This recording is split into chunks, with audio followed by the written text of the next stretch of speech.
السلام عليكم ورحمة الله وبركاته.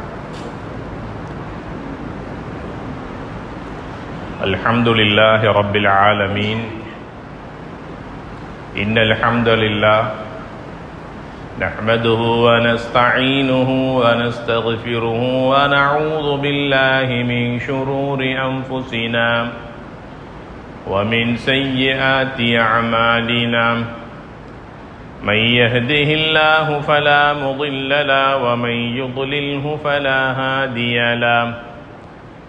أشهد أن لا إله إلا الله وحده لا شريك له وأشهد أن محمدا عبده ورسوله.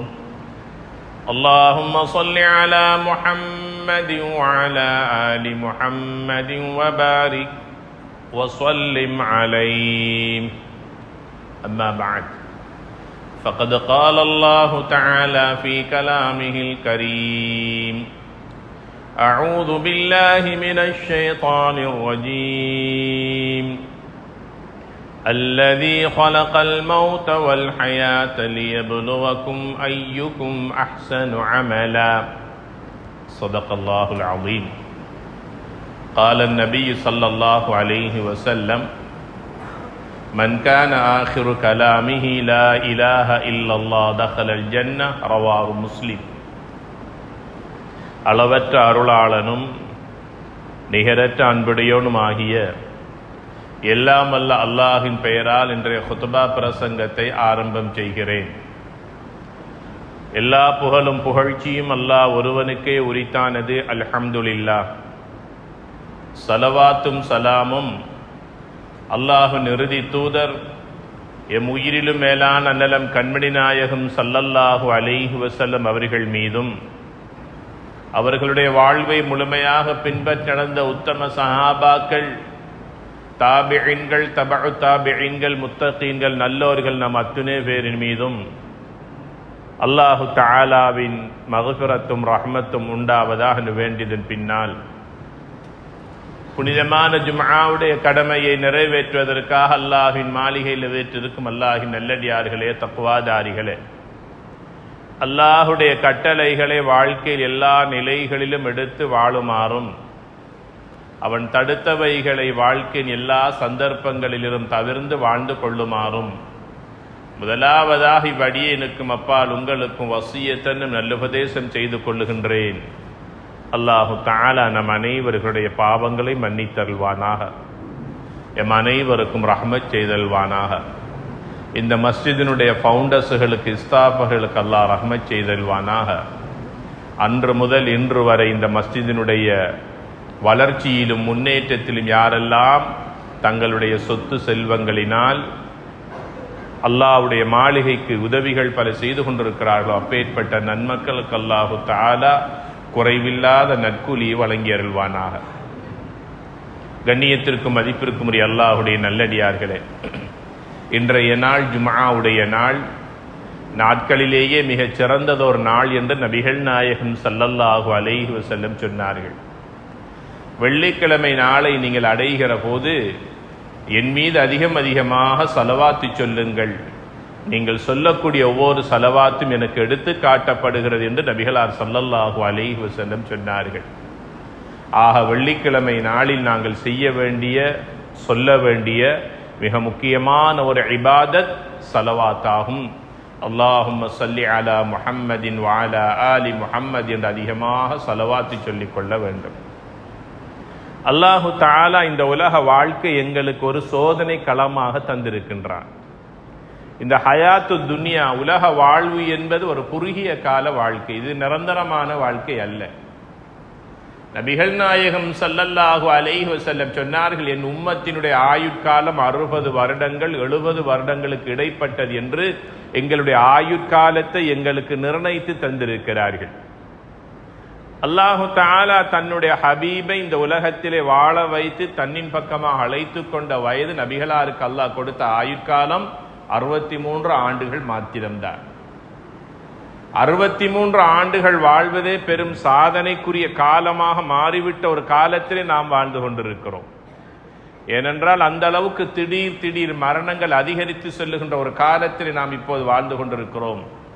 அல்லாஹு தஆலா நம் அனைவருக்கும் நீண்ட ஹயாத்தையும் அமல் செய்யக்கூடிய உடல் ஆரோக்கியத்தையும் நல்ல ஈமானையும் வாழ்வதற்கு நல்ல பொருளாதார வசதியும் அல்லாஹ் நம் அனைவருக்கும் தந்தல்வானா. கண்ணியத்திற்குரிய அல்லாஹுடைய நல்லடியார்களே, நபிகள் நாயகம் ஸல்லல்லாஹு அலைஹி வஸல்லம் சொன்னார்கள், என் உம்மத்தில் இருக்கின்ற மனிதர்கள் 2 விடயங்களை விரும்புகிறார்கள், 2 விடயங்களை வெறுக்கிறார்கள் என்று சொன்னார்கள். மனிதன் விரும்பக்கூடிய 2 விடயங்களாவன, நீண்ட காலம் வாழ வேண்டும் என்று மனிதன் விரும்புகிறான்.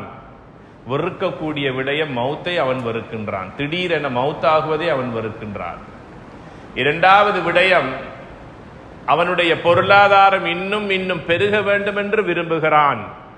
வெறுக்கக்கூடிய விடயம், அந்த பொருளாதாரம் குறைவதை அவன் வெறுக்கிறான் என்று சொன்னார்கள் நபிகள் நாயகம் ஸல்லல்லாஹு அலைஹி வஸல்லம் அவர்கள்.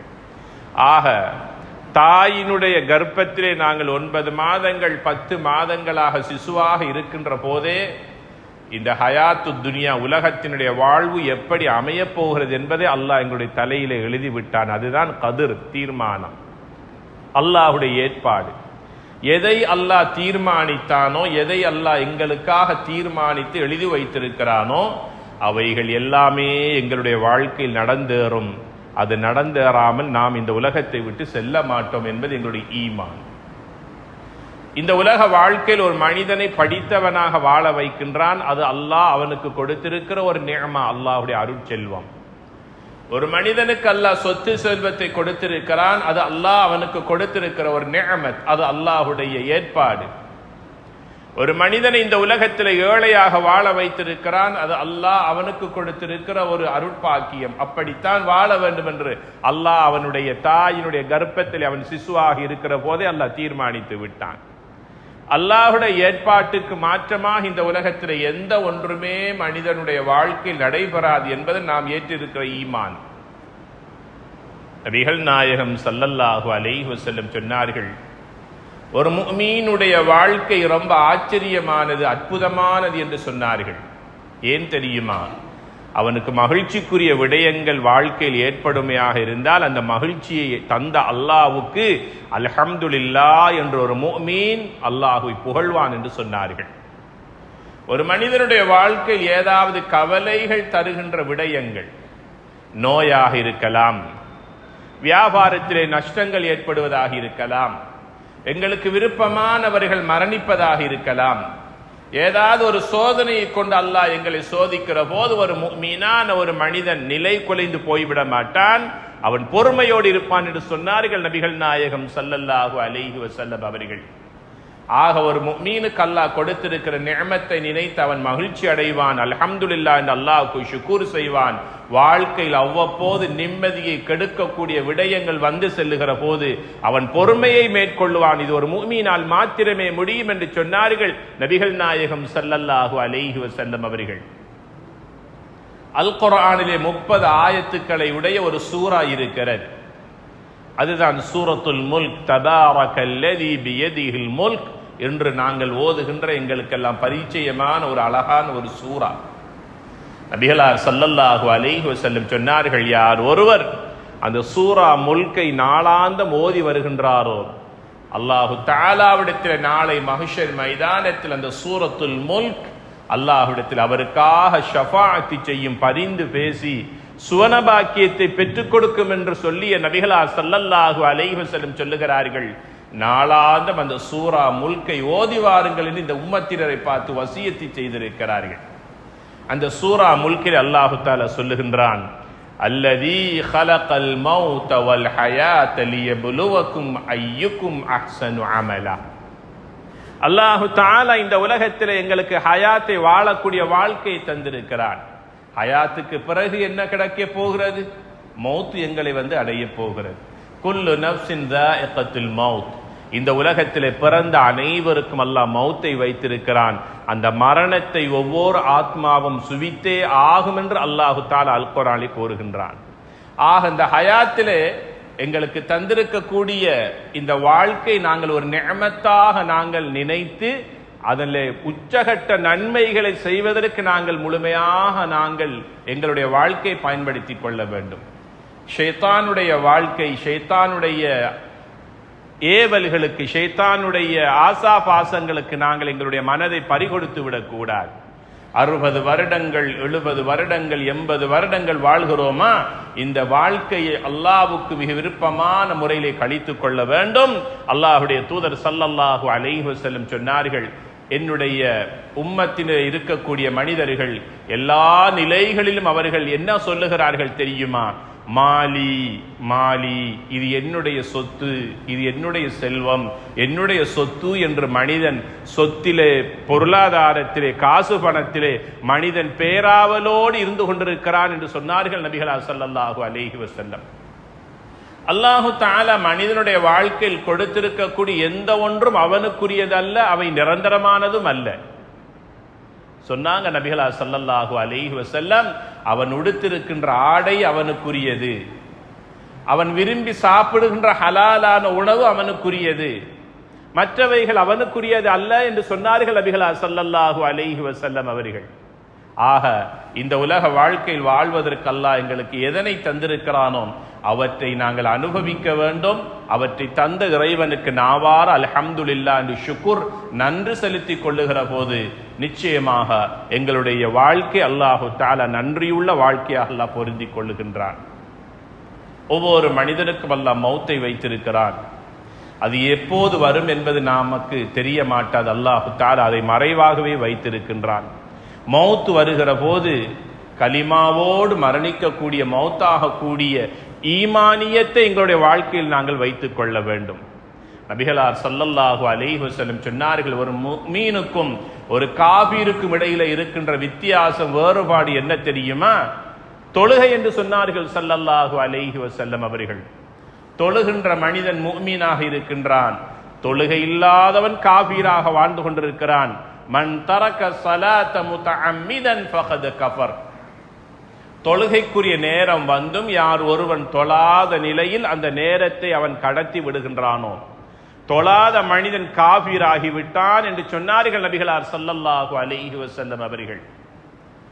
அப்துல்லாஹ் பின் மஸ்ஊத் ரலியல்லாஹு தஆலா அன்ஹு அவர்கள் ஒரு நாள் நபிகளார் ஸல்லல்லாஹு அலைஹி வஸல்லம் அவர்களிடத்தில் வந்து, நபியே நாயகமே, அல்லாஹ்வுக்கு மிக விருப்பமான அமல் எது என்று கேட்டார்கள். நபிகள் நாயகம் ஸல்லல்லாஹு அலைஹி வஸல்லம் சொன்னார்கள், அஸ்ஸலாத்து அலா வக்திஹா, தொழுகைக்குரிய நேரத்தில் நீ தொழுதுகொள், அது அல்லாஹ்வுக்கு மிக விருப்பமானது என்று சொன்னார்கள். தொழுகைக்குரிய நேரத்திலே கரெக்டாக முறையாக அந்த தொழுகையை நீங்கள் நிறைவேற்றிக் கொள்ளுங்கள். வீட்டில் இருந்தாலும் சரி, பயணத்தில் இருந்தாலும் சரி, நோயோடு இருந்தாலும் சரி, அது ஒரு நிக்காஹ் வீடாக இருந்தாலும் சரி, மையத்து வீடாக இருந்தாலும் சரி, தொழுகைக்குரிய நேரம் வருகிறதா, ஹய்யா அலா ஸலாஹ் ஹய்யா அலல் ஃபலாஹ் என்ற அஸானுடைய சப்தம் எங்களுடைய காதிலே கேட்கிறதா, உடனே அந்த தொழுகைக்குரிய நேரத்திலே தொழுது கொள்ளுங்கள், அது அல்லாஹ்வுக்கு மிக விருப்பமானது என்று சொன்னார்கள். அந்த சஹாபி கேட்கிறார்கள், சும்மா ஐய யா ரசூலல்லாஹ், தொழுகைக்கு அடுத்தது அல்லாஹ்வுக்கு மிக விருப்பமான அமல் எது என்று கேட்டார்கள். சொன்னார்கள், பிர்ருல் வாலிதைன், உன் தாய் தகப்பனுக்கு நல்லுபகாரம் புரி, அது அல்லாஹ்வுக்கு மிக விருப்பமானது என்று சொன்னார்கள் நபிகளார் ஸல்லல்லாஹு அலைஹி வஸல்லம் அவர்கள். சொல்லிட்டு சொன்னாங்க, லா யத்குலுல் ஜன்னத மன்னான் வலா ஆகி வாலிதை வலா முத்மின் ஹம்ர், என் சமூகத்தில் இருக்கின்ற 3 மனிதர்கள் சொர்க்கம் நுழைய மாட்டார்கள் என்று 3 மனிதர்களை சொன்னார்கள். அது எந்த மனிதன்? முதலாம் அவர் செய்த உதவியை சந்தர்ப்பம் பார்த்து சொல்லி காட்டக்கூடிய மனிதன் சொர்க்கம் நுழைய மாட்டான் என்று சொன்னார்கள். யாராவது ஒருவர் உங்களிடத்தில் ஒரு உதவியை தேடி வருகிறாரா, அவருக்கு நீங்கள் உதவி செய்யுங்கள். உங்களோட உடம்பில உயிர் இருக்கின்ற வரைக்கும் செய்த உதவியை ரகசியமாக பாதுகாத்துக் கொள்ளுங்கள். அவருடைய செய்த உதவி அவருக்கு சொல்லி காட்டி அவருடைய உள்ளத்தை புண்படுத்தி விடாதீர்கள். யார் ஒருவர் செய்த உதவியை சொல்லி காட்டுகிறானோ அவன் சொர்க்கம் நுழைய மாட்டான் என்று சொன்னார்கள். இரண்டாவது மனிதன் பெற்றோருக்கு நோவினை செய்யக்கூடிய மனிதன், பெற்றோரை நோவித்துக் கொண்ட பிள்ளைகள் சொர்க்கம் நுழைய மாட்டார்கள் என்று சொன்னார்கள்.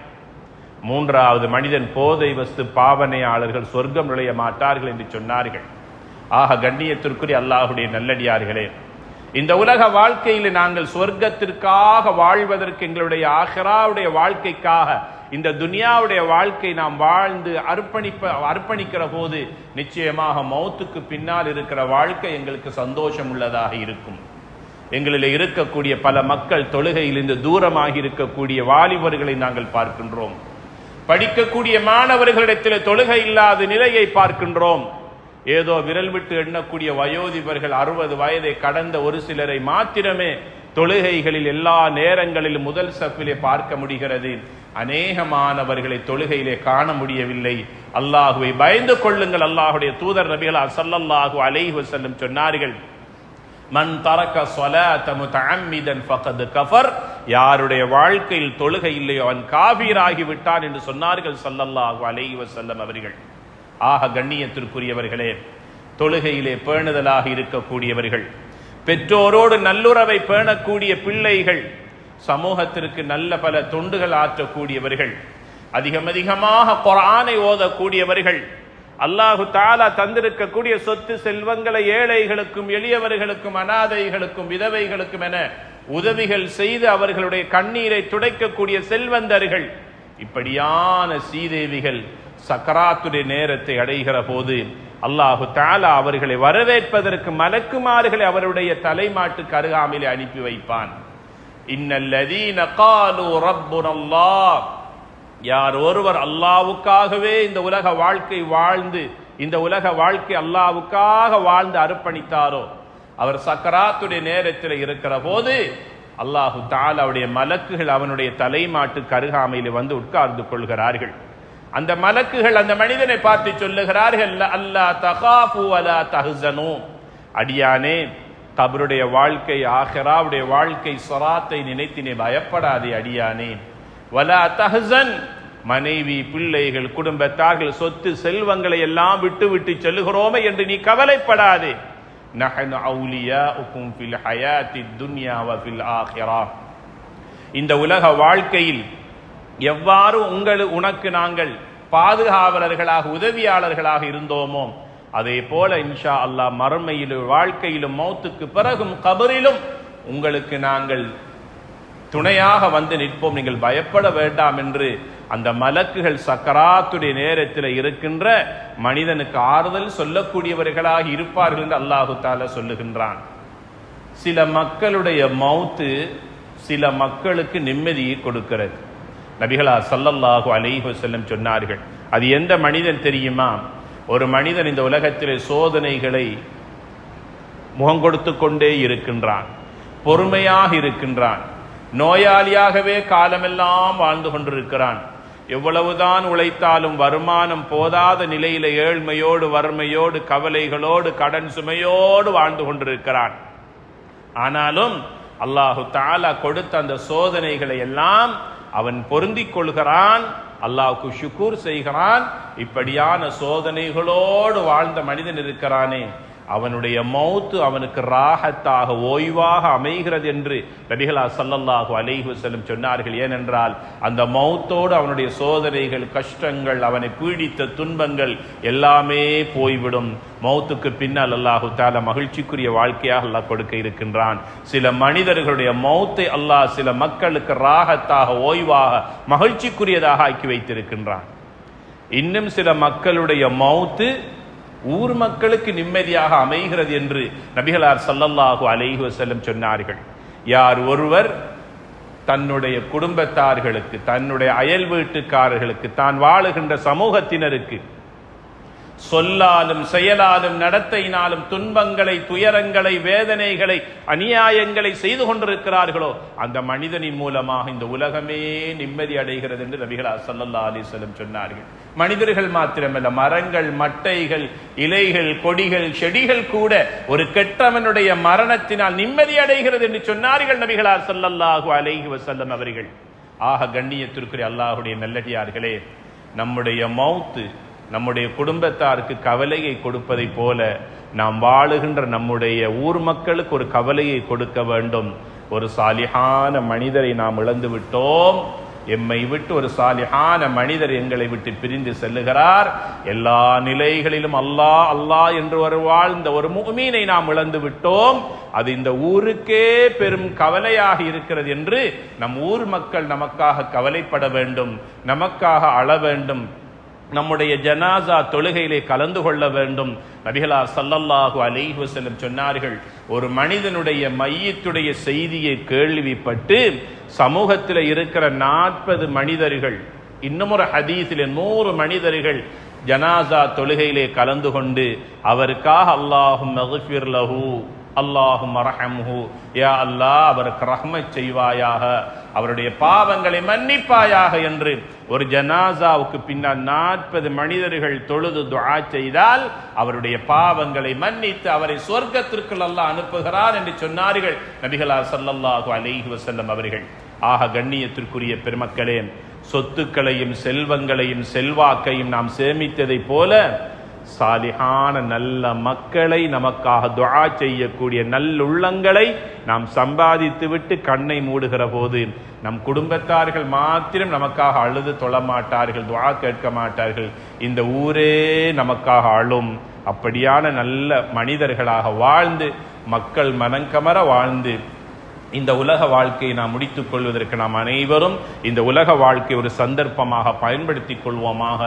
எல்லாம் வல்ல ரஹ்மான் நம் அனைவர்களுடைய பாவங்களை மன்னித்தருள்வானாக, என் பெற்றோர்களுக்கு ரஹ்மத் செய்வானாக, எங்களில் இருக்கின்ற நோயாளிகளுக்கு உடல் சுகத்தை கொடுத்தல்வானாக, எங்களுக்கு நீண்ட ஹயாத்தை தந்து இந்த உலகத்திலே நீ விரும்பக்கூடிய சாலிஹான அமல்களை செய்யக்கூடிய பாக்கியத்தை தந்தல்வாயாக.